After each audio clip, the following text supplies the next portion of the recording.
இப்போ எவ்வளோ பெரிய மோசடி செஞ்சிருக்கு. ரொம்ப ஆச்சரியமான விஷயம் இது. ஃபேஸ் ரெகக்னைசேஷன் சிஸ்டத்தை இந்த அரசாங்கம் வச்சிருக்க. அரசாங்கம் எது செஞ்சாலும் டேக்ஸ்ல இருந்து அதை எடுத்து செய்யும். அதுக்காக வேண்டி டெண்டர் எடுக்கணும், பட்ஜெட்டை பதிவு செய்யணும், ஒரு அமைப்பை ரெடி பண்ணணும். இப்போ இங்க கேள்வி என்ன, டெல்லி அரசு இப்படி பண்ணிருக்க இந்த சர்வேலன்ஸ் சிஸ்டத்தை யூஸ் பண்ணத இதுக்காக வேண்டி எங்கே இருந்து இவங்க டெண்டர் எடுத்திருக்காங்க சொல்லு? எங்கே இருந்துமே எடுக்கல.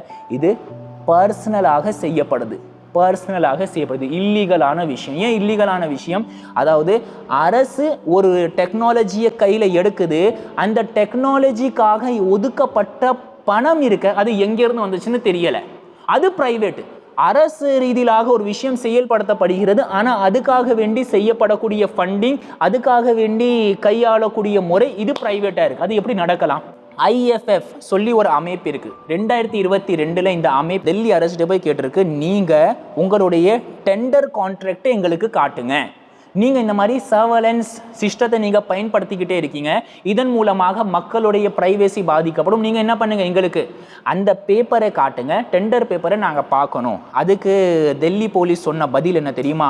நேஷனல் செக்யூரிட்டியை, நேஷனல் பாதுகாப்பை கருதி நாங்கள் உங்களுக்கு காட்ட முடியாது, நாங்கள் அதை வெளிப்படுத்த முடியாது சொல்லி மறுத்துட்டாங்க. இந்த IFF அமைப்பு என்னன்னா, அதாவது இன்டர்நெட் ஃப்ரீடம் ஃபவுண்டேஷன். இவங்க என்ன பண்ணுவாங்கன்னா, இந்தியா மக்களினுடைய பாதுகாப்பை உறுதிப்படுத்துறதுக்காக வேண்டி அரசாங்கத்திட்ட கேள்வி கேட்பாங்க.